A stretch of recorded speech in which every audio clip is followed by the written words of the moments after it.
Hello and welcome, everyone, to another episode of our Holy Family podcast. Today we are talking about a really exciting subject, saints, men and women who have lived lives of heroic virtue and whose lives inspire and can direct us towards a greater union with our Lord and more joy in our lives as we come to know the Lord. So with me today, we have Vince Mark Antonio. Say hi, Vince. Hello. Director of Discipleship at Holy Family. And then last but certainly not least, the very Reverend Father Dan Mahoney. Father, can you say hi? Hi there, everybody. Hope you're all doing well. Just seeing you. Yeah, Mass has been a little different lately. We get numbers in the top of our computer telling us how many people are there. Yeah. I guess it's easy to count, but well, again, our conversation today is all about saints, specifically our favorite saints. And so Father Vince and I have thought about those saints that we feel most drawn to. And then we've thought of like that really close runner-up, that individual whose, again, model of life has really helped us in our faith journey.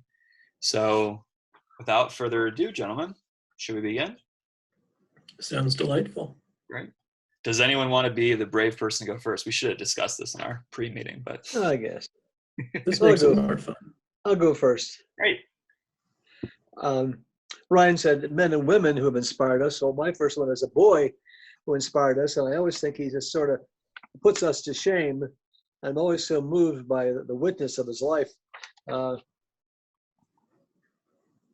Here's our saint, Jose Sanchez del Rio, who was a Mexican martyr at the age of 14.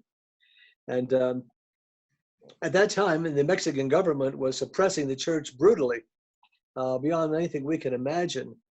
And they were forbidding the sacraments, religious education, everything. With the church was being totally annihilated as best they could. And unfortunately, we know historically, with the full knowledge and support of the U.S. government, which doesn't make us happy. But Jose Sanchez had a deep, deep love of God that goes beyond understanding for us, our adult minds. And there was formed in Mexico at that time a group called the Cristeros, those who were for Christ. And they were really a guerrilla group fighting against the government to reinvent, in a sense, the church in society and in history. So they began to be a guerrilla group. They would do anything they could do against the government to begin to get rid of their oppression and reinstate the church. So Jose had a real desire to join these Cristeros. He's only 13. It's hard for us to imagine that his parents ultimately let him do this. But they met with the general, and so he did.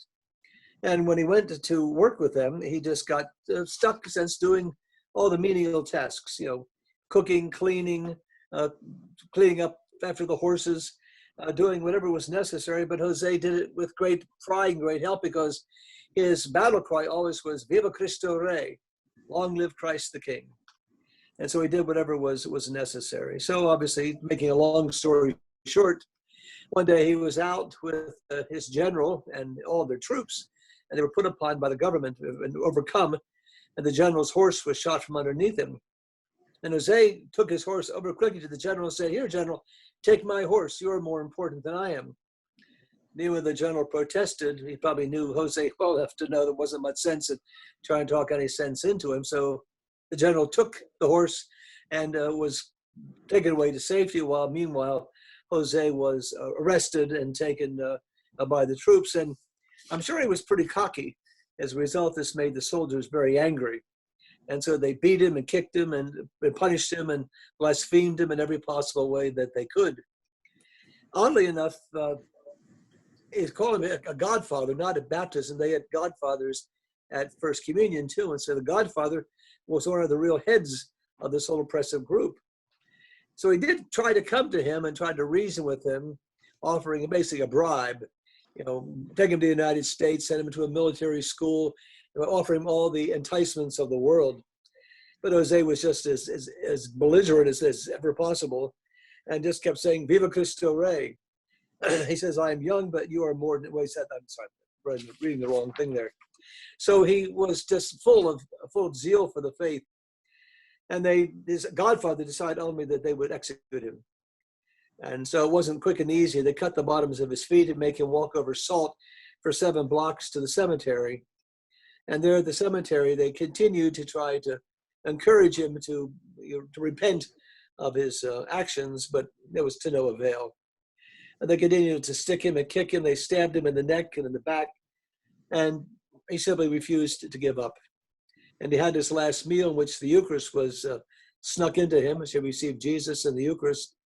And eventually, he just made the soldiers so mad because he was so belligerent against them that they shot him in the head, and that was the end. And his grave was already dug, and so he just fell into his grave. They threw some dirt on top of it and went away. And then the priest came a little later. Then the cemetery was closed, and they had a funeral service of sorts for him, because you just couldn't have mass. If a priest was caught having mass, he was taken out front and shot. And the bishop, same thing. So this is just such an inspiration, I think, when we see someone who has this much faith, this much courage to stand up for the church, to stand up for Jesus. It really puts us to shame, I think, when you see the great holiness of this young man who was just barely short of 15 when he lost his life for Christ. Hopefully we can obviously take an example from this and try ourselves to have greater faith, greater confidence for Christ our King, and ask the Lord to keep blessing us and building us up, particularly now in this very difficult time of our life. That was a great reflection, Father, and Absolutely. I think that it really gives new meaning to the parable about how unless you become like a child, you cannot enter the kingdom of heaven. Yeah. And I think really second to the Passion, which is again a fantastic movie for us to be watching instead of our normal Netflix offerings during this time of voluntary quarantine. Also the movie that they made about his story about For Greater Glory Yeah. is, I think, second only to the Passion in terms of being moving and inspiration. Oh, yeah. So I'd encourage anybody who hasn't seen it or hasn't seen it in a long time to watch it. Sounds good. Yeah. You do a movie night when the quarantine lifts. Actually, we did that once. I think it was 2 summers ago. We showed that movie. Yeah. Yeah. It's a great movie. Now, speaking of, being dragged through the streets and tortured, I think that's a great time to talk about my saint that I've prepared. That is Saint Isaac Jogues, for whom my son is named. If anybody has been living under a rock. So I think, his story is very long, and of course I'll try to cut it down. But what it boils down to is that he, along with a number of other French Jesuits, came over to French Canada in the many centuries ago to share the faith with the native people there. And of course, his life has great significance for me because for much of my professional career, I've been working with Indigenous people and learning in their example, through their example, how to share the faith with them. But each of the martyrs is so inspiring. But what inspires me particularly about Saint Isaac is much like Saint Jose there, just the fact that he did not have a quit button, and how important it is for us to be able to just always persevere and keep on in the Lord. And in his case, he was ministering to a community in Upper Canada called, the nation was the Huron people. And unfortunately, he was kidnapped and brought down to the Mohawk, brought down by the Mohawk to what is now New York State. And the Mohawk were at that time well known for the violence and atrocities with which they punished their enemies and their enemies' friends, of which Saint Isaac was one of them. And this included such horrible things as boiling their enemies in water or fat as a way of mocking the sacrament of baptism. These were some very dark individuals. And yet, St. Isaac always persevered in ministering to those with whom he was captured and ministering to his captors. In fact, in one of his particular tortures, they chewed his fingers down so that, as the relations say, his fingertips were like stubs of jelly, which, of course, under the old rules meant that he could not celebrate the Mass because you needed all of your fingers to celebrate the Mass. And now he had no fingers. So actually, when he was rescued by the Dutch, he was able to go back to Europe. He was able to go to the Pope and to receive a dispensation so that he could say Mass without the benefit of his fingers. And then it's just so moving for me to think that this man so loved the people who were torturing him. He just had such a great desire to share Christ that they could not contain him in Europe, that he got right back on the boat and went to the New World to celebrate Mass without benefit of his fingers until he was eventually tomahawked. And I just think that, especially in light of the work that I've done with natives, we have to remember that the age of the martyrs is not over, and it's important to have these people to look up to as our spiritual guides and mentors.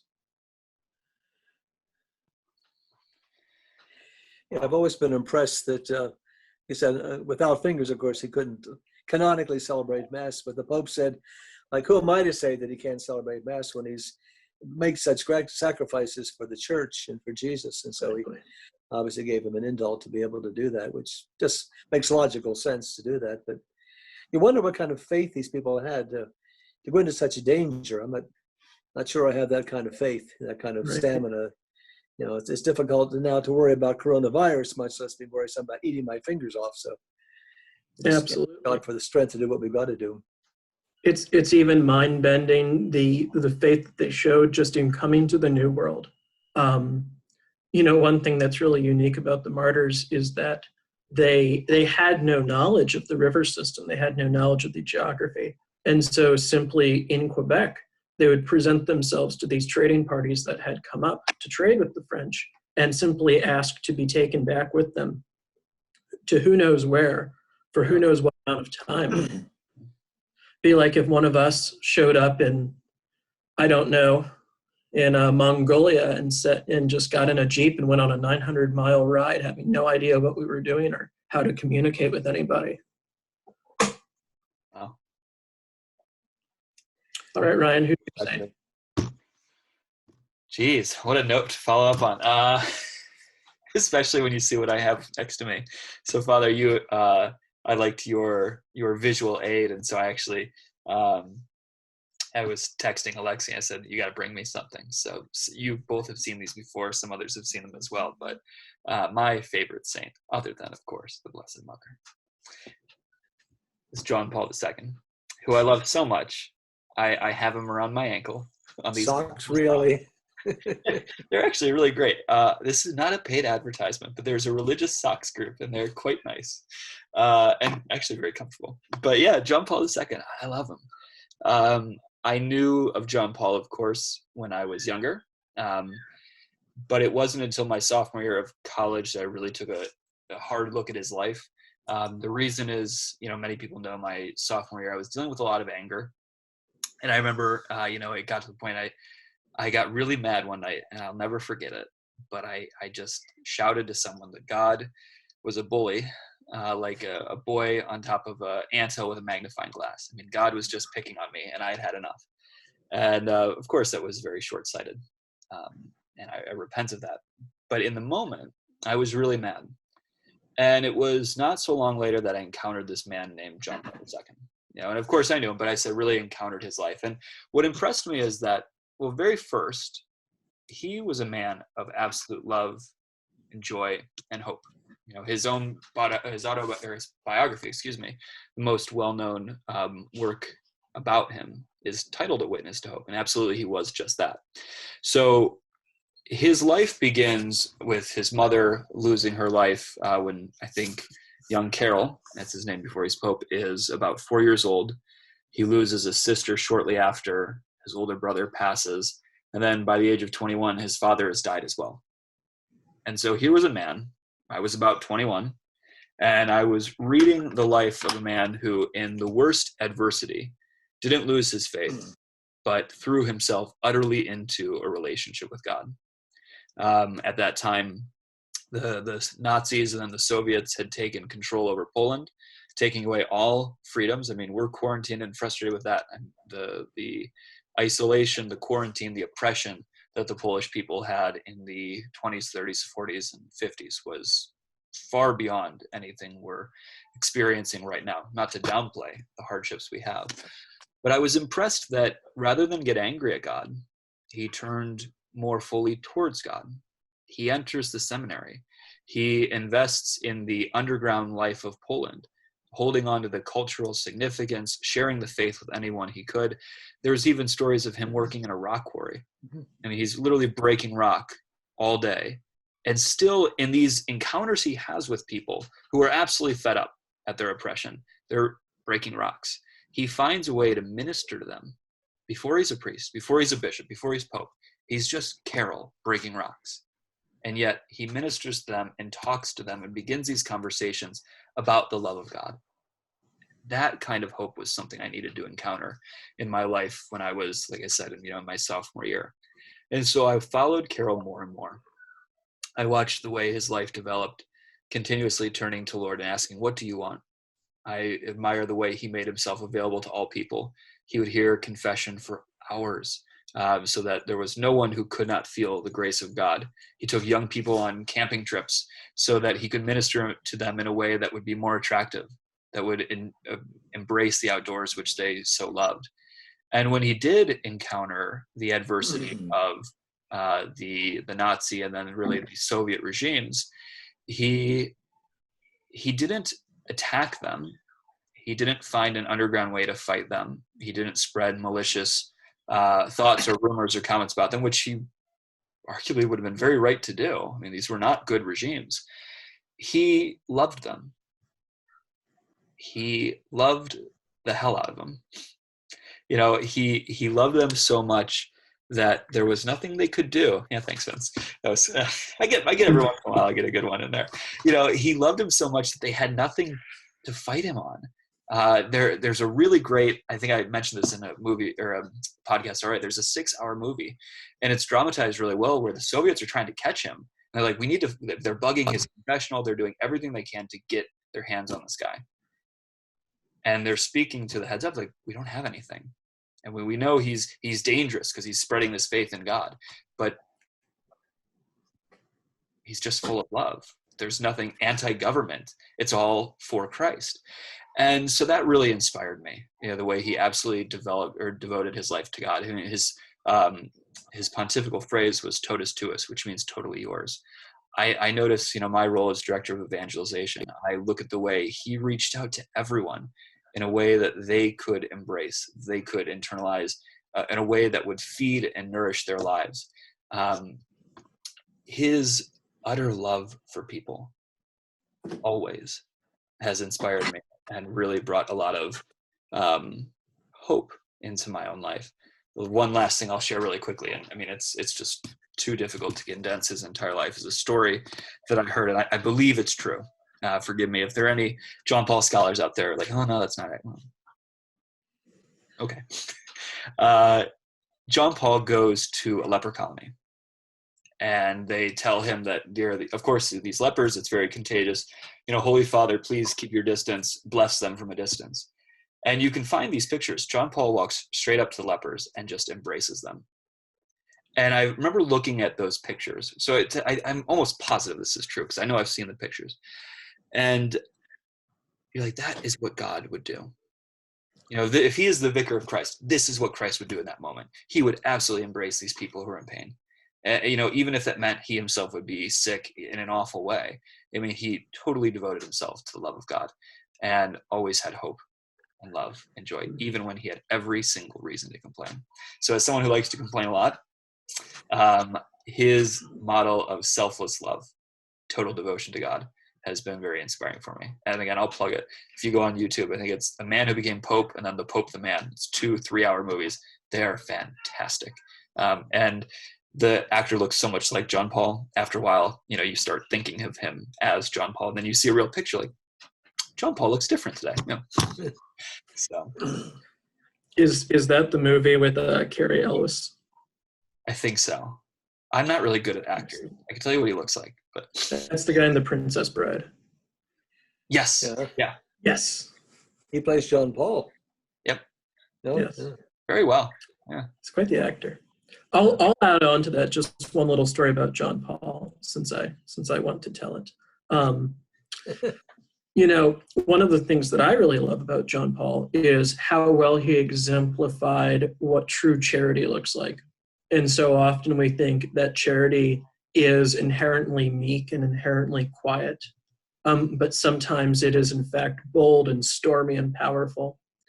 And one of my favorite stories about him is that when he was Archbishop in Poland, there was the communists had built what they deigned the model city. It was the model communist city, the people's city.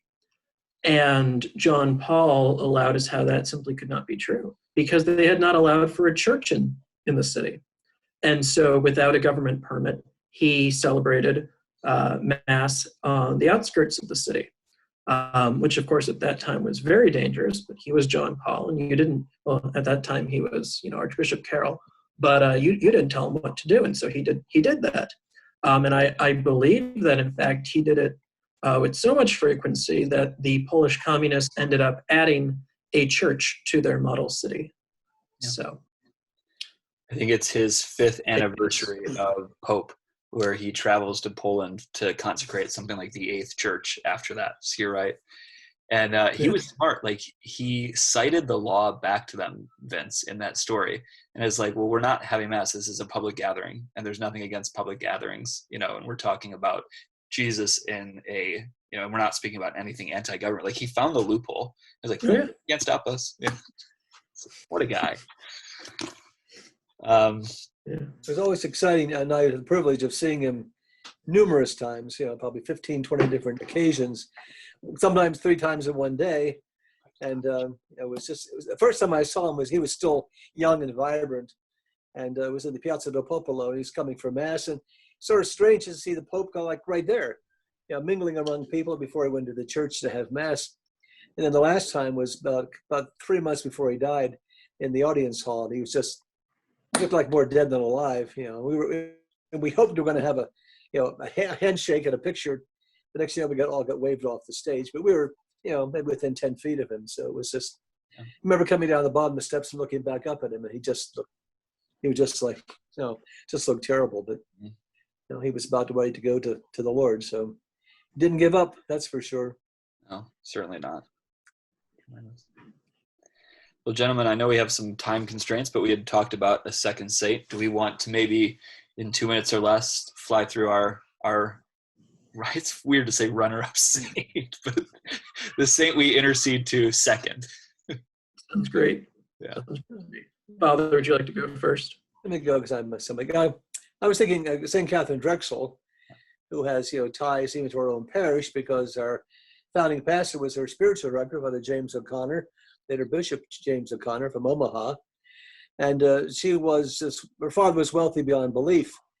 Drexel University, Drexel, Burnham Lambert was all family names, and she was a debutante, very beautiful, stylish, and but yet her mother had taught her very well about caring for the poor, and she always did that. And she went to Rome one time, and because of her wealth, had a private audience with Pope Leo XIII and said, "Holy Father, send missionaries to these Black and African and Indian people in America." And he said, "Well, dear, why don't you become a missionary?" Sort of took her back, but she did. She came to Pittsburgh, made her novitiate, became a religious, founded the Sisters of the Blessed Sacrament, and went on to do all that work, founding hospitals and orphanages, schools throughout the country, just basically draining all the family resources, which was fine with her. Her sisters, continued to support her and give her the money that she needed. So obviously she put her money where her mouth is, literally. So She was a great saint, and we have her up in our church. We should have thought to take pictures of our pendles and use them in our little segment this morning, but we'll do that someday. You know what? Someone is pretty good with Photoshop, so I will make her the cover of this one video. Okay. That's right. This is being taped, not live. Yeah, right. We can do what we want. I have to answer the doorbell. I'll be right All back. right. Bye, Father. All right, ta-ta. I guess I'll go next. My second favorite, my runner-up. Again, great apologies to my actual confirmation saint who did not make the list. My runner-up is Saint Thomas Becket. I'm not going to go through his biography. If you're interested, watch the movie Becket. It's fantastic. But simply what I love about him was that when God asked him to step up, he stepped up. He started off as a friend of the king, as a co-collaborator in all sorts of hijinks, and as historians have it, actually rather immoral activity, as a deacon, a minor deacon in the church. So he was not living a very good life. But when the king thought that he could put him in as the Archbishop of Canterbury and have a puppet, well, the king was very, very, very wrong. And of course, St. Thomas died after the king intimated in certain terms that if somebody killed Thomas, he would not mind so much. And so Thomas lost his life defending the church. And we're all sinners. None of us are perfect. But it's a great grace to know that the Lord does give us that strength. When it's time to pick a road. I think right now, especially, we need that strength to say, Lord, what are you doing in our lives? What are you calling me to do? And like Saint Becket, to have the courage to say yes, like all these saints.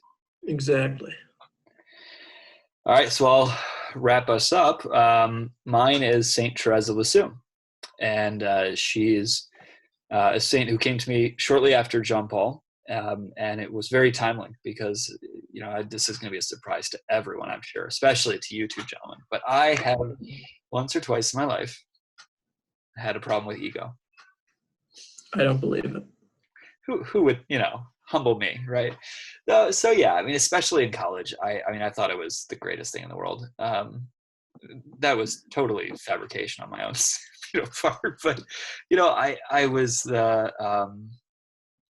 I remember looking at her life and noticed that this young woman, she dies at the age of, is it 33 or 34? Which one? No, it's later than that, isn't it? She's in her 20s, I think. 24, yeah. Yeah. Excuse me. It's, I won't do show and tell. Her icon's right there. Yeah. But, she has this tremendous life. She influences others through her autobiography. And she just stayed in her convent. And I remember the first time I looked at her story, before actually really reading, it was very flowery. And I was like, I like John Paul. He's in front of millions of people. And here's little old Therese. And then I got it. It's little old Therese. I mean, little Therese, she knew that she was a child of God. And she let herself be a child in her father's house, in her father's arms. She looked to God for all of her guidance, for all of her direction in life. And she allowed herself to sometimes take, as she would describe, maybe a remedial task because she was a child. And she would do these things out of love and obedience towards others. And again, whenever she dealt with a trial or tribulation in her life, in her diary, we see her turning that back. Father, God, why is this happening? What are you trying to direct me to here? And always let your glory be found through my work, not my own glory, not my own, self affirmation or anything like that. I really admired the little way of Mother, or of Saint Therese of Lisieux, because I think she got what it meant to be a child of God. sometimes we get so big for ourselves, and we make ourselves, without even wanting to say this or intending, we make ourselves like gods. I can do everything. I don't need anyone else. I mean, I can get up and move from one place to the other in a day and not have any sort of issues with anyone. I'm pretty self-reliant. Well, That's what the snake said. Was that? So that's what the snake said. Yeah, right. Yeah, exactly. That's what the snake says. Like, you can be a god. Watch. And I've fallen into that temptation in life. And so Therese really grounded me. Like, no, you're a child of God. Be a child of God. Turn to your father and say, okay, Dad, what is your will? How do you want me to love and behave? How are you directing me? Her story is very flowery, but it's just wonderful. Wow. And I've heard so many people say they picked it up, they read the first chapter, and they thought, no way, this is just way too, again, the word that comes up is flowery. And then they think, okay, I'll read it again. And then they can't put it down. So that's another one I would recommend, maybe in this time of quarantine. Find a copy of Therese's autobiography. It is just wonderful. And especially right now when we feel so lost, it might be a really good time to turn to our Father, God, and say, okay, Lord, you're really in control here. So. All right. Yeah. Good. All right, gentlemen. I think we've had a good conversation. Hopefully we haven't bored everyone too much. Hopefully not. Yeah, right. Hopefully not. How could we, So for everyone following along at home, we really appreciate your time with us. We hope that we've said something that is inspiring to you and might direct you towards the lives of the saints. And it's many, many other saints who've said in times of quarantine and times of isolation, it is the sacred scripture, and it is quite literally the lives of the saints that give the most nourishment and direction. So we hope to give you something to meditate and reflect on. We will be back Thursday for a second installment of our podcast, and hope to see you again then. Sounds good. Would you like to close us in a blessing? Dear God, Heavenly Father, we ask you to help us to see that we're called also to be saints in a different way possibly than some of the saints we've mentioned today, but blooming where we're planted, being what we're called to be, Lord God. So bless us abundantly. Bless all of our brothers and sisters out there, Lord God, as they suffer sometimes from illness, suffer from separation from their loved ones, and living in sometimes in a sense of fear, Lord. So we banish all that fear, banish the evil one and all of his attacks against us. So God, may you bless us and give us your blessing always. In the name of the Father, and of the Son, of the Holy Spirit. Amen. Amen. Okay. Help us. Take care. Be good, everybody. All right. Bye.